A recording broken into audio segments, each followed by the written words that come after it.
ICC పురుషుల T20 ప్రపంచ cup 2026 ఫైనల్లో team India star batter Sanju Samson అద్భుత ప్రదర్శనతో ఆకట్టుకున్నాడు. అహ్మదాబాద్లోని నరేంద్ర మోదీ స్టేడియంలో న్యూజిలాండ్తో జరుగుతున్న ఈ కీలక పోరులో శాంసన్ కేవలం 46 బంతుల్లోనే 5 ఫోర్లు 8 సిక్సర్లతో 89 పరుగులు చేసి భారత్ భారీ స్కోరు సాధించడంలో కీలక పాత్ర పోషించాడు. ఈ క్రమంలో సంజు టీ20 ప్రపంచ కప్ చరిత్రలో అరుదైన రికార్డులను తన పేరిట లిఖించుకున్నాడు. ఈ టోర్నీలో సంజు తిరుగులేని ఫామ్ ను కనబరుస్తున్నాడు. తాజా ఫైనల్ మ్యాచ్ లో హాఫ్ సెంచరీ సాధించడం ద్వారా టీ20 ప్రపంచ కప్ లో వరుసగా 3 హాఫ్ సెంచరీలు అంతకంటే ఎక్కువ పరుగులు చేసిన ఆటగాళ్ల జాబితాలో చేరిపోయాడు. అంతకుముందు సెమీఫైనల్లోనూ సంజు అర్ధ సెంచరీతో రాణించాడు.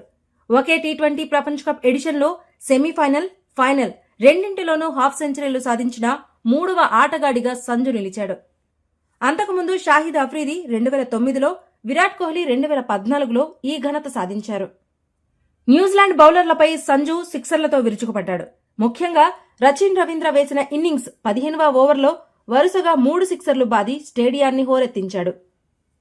ఈ ఇన్నింగ్స్ ద్వారా ఒక టీ20 ప్రపంచ కప్ ఎడిషన్లో అత్యధిక సిక్సర్లు కొట్టిన ఆటగాడిగా సంజు సరికొత్త రికార్డు సృష్టించాడు. అంతకుముందు ఫిన్ అలెన్ పేరిట ఉన్న 20 సిక్సర్ల రికార్డును సంజు అధిగమించాడు. టాస్ గెలిచి బౌలింగ్ ఎంచుకున్న న్యూజిలాండ్ కెప్టెన్ నిర్ణయాన్ని సంజు తప్పుగా నిరూపించాడు. లాకీ ఫెర్గూసన్ వేసిన ఓవర్లో సంజు వరుస బౌండరీలతో విరుచుకుపడటంతో కివీస్ బౌలర్లు తీవ్ర ఒత్తిడికి లోనయ్యారు. కేవలం 33 బంతుల్లోనే తన హాఫ్ సెంచరీని పూర్తి చేసుకున్న సంజు ఆ తర్వాత మరింత దూకుడుగా ఆడి జట్టు స్కోరును 200 దాటించాడు. జేమ్స్ వేసిన ఫుల్ టాస్ బంతిని భారీ షాట్ ఆడబోయి సంజు అవుట్ అయినప్పటికీ అప్పటికే అతను టీమిండియాను బలమైన స్థితిలో నిలబెట్టాడు. గతంలో నిలకడలేమితో విమర్శలు ఎదుర్కొన్న సంజు ఈ ప్రపంచ కప్లో అత్యంత జాగ్రత్తగా ఆడుతున్నాడు.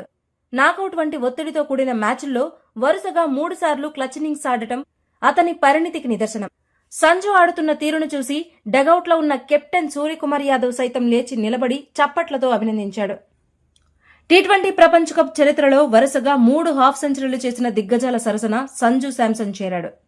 2010లో మహేలా జయవర్ధనే, 2016, 2021లో విరాట్ కోహ్లీ, 2021లో బాబర్ ఆజం, 2021లో కేఎల్ రాహుల్, 2026లో కుసాల్ మెండిస్, 2026లో సాహిబ్జాదా ఫర్హాన్, ఇప్పుడు 2026లో సంజు శాంసన్.